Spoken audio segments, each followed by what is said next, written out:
Every day, almost 10,000 straws are being used within Metro Manila. Minsan ba, naisip mo kung saan napupunta ang mga ito? Malit man ito tignan, pero pagsasama-samahin, malaking perwisyo ang dulot nito.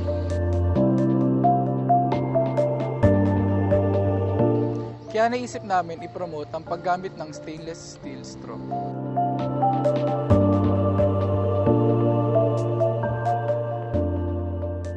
Honestly, it's not the most amazing innovation, but it's really just reinventing the wheel. It was already there. It was just a matter of making it work better. And for that matter, nobody also did it as a brand. So I wanted to get it out there that this is the simplest possible, not really simplest, well actually it is. It's one of the simplest ways you can do to actually lower your plastic footprint. And the goal from that point was at the start to reduce plastic straws. But moving forward, we realized it's much more deeper than that. And we wanted to instill in every person that buys our straw that it shouldn't end there. It should go way beyond that. And that means changing our mindsets, changing our attitudes, and knowing why we are doing it in the first place.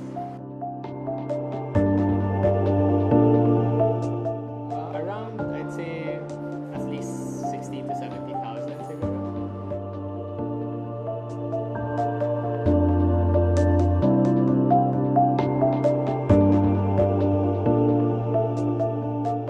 Well, to tell you the truth, plastic straws are only a small part of the problem. I guess it's just a matter of looking at it from a different perspective. But at least if we narrow down on plastic, it's a very big problem, simply because it affects us not just in terms of trash disposed into the oceans, but actually food we eat.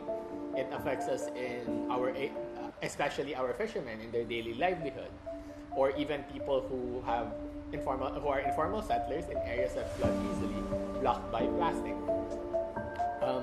Katipunan alone, probably based on our estimate with our project, produces around 7,000 to 8,000 straws per day.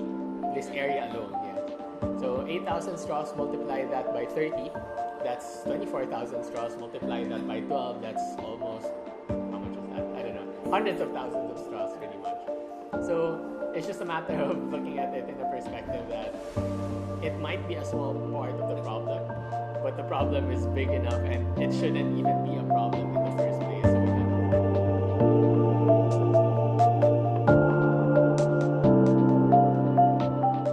The problem with change management is that you can't ask people to just ditch something completely. It's not gonna happen, believe me. Like, once you, especially that you introduce it as a concept of convenience, na example, when you're in a car, for example, you put it in that light, or it's something that you see in media. They use it in resorts, they use it as a part of the Instagram photo, right? So how do you eliminate an element that's very well ingrained in culture already? And the answer is you probably can. So for us, it's about introducing an alternative, starting the conversation that you actually don't need it. You know, the funny thing is sometimes people buy our straws and they realize that, oh, we actually don't need it.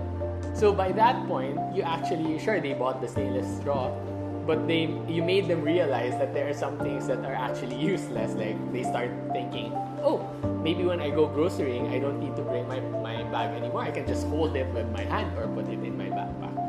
So it's a matter of teaching people and making them rethink the way they normally think, using a tool that's very concrete, very specific, and something they can easily relate to rather than it disappearing completely.